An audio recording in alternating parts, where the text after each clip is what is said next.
Relacionado con situación política na Venezuela, incluyendo marcha ng disturbio ng civil, Koro Policial aruba junto com outra autoridade competente a opta país em nível de alerta socialmente na nos costa ng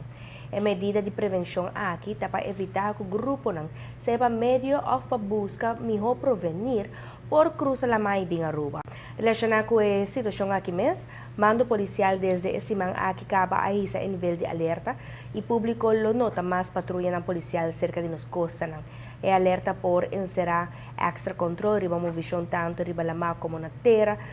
separar de polícia ng patrulha a percurar para aumentar a presença de polícia marítimo riba lama com sustento de cooperação também de guarda-costa de Caribe holandês que também aumentar a presença riba lama ng dia na aqui. Aunque que alerta e extra vigilância tapa tur costa de nos isla, toklo por nota mas aksyon e control de polis ng área ng conhecido maneira ta Beach de Arashi, Santana de Cacho, ng lago na Colony, e na costa ng Pariba, maneira Baby Beach e também Rogers Beach. Ta avisa adelanta dia desarrollo aqui den qual ta conta com cooperação de comunidade para suministrar informação na polícia para sila kun nota movisyon estranho, pero também para avisar automobilista na kulopor para nang